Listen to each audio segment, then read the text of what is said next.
incontrato il mio ex per la strada, per caso stasera.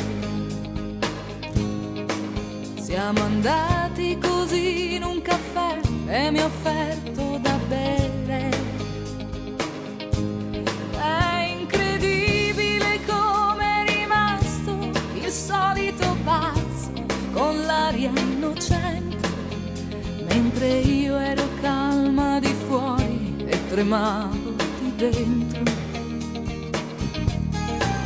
Un bagaglio di tanti segreti e di vecchi discorsi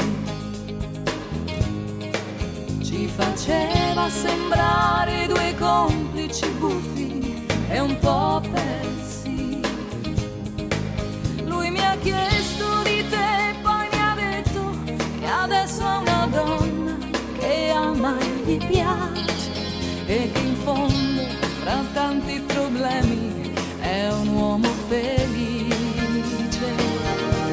Sai, non so che cosa sia, forse un po' di gelosia, ma mi spiace saperlo felice anche senza di me. Sai, non so che cosa sia, forse un po' di gelosia, ma mi spiace sapere che vive anche senza di me.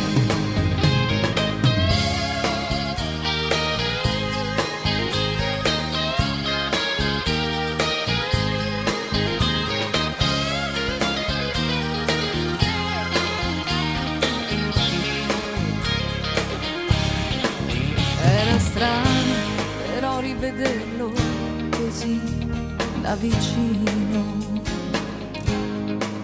con quegli occhi che io volevo per il mio bambino.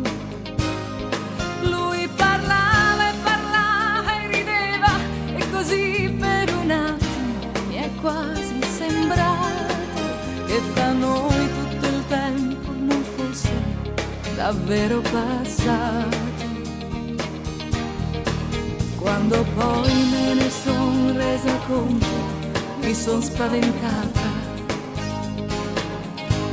e così l'ho lasciato di colpo e son quasi fuggita. Ed ho fatto la strada di corsa per chiederti aiuto, per stringerti a me, e mi dico ti amo, non amo che te. Sai, non so che cosa sia, forse un po' di gelosia, ma mi spiace saperlo felice anche senza di me.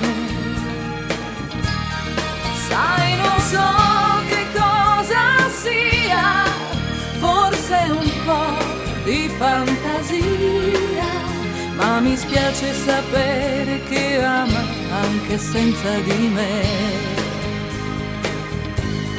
Sai, non so che cosa sia, forse un po' di gelosia, ma mi spiace sapere che vive anche senza di me,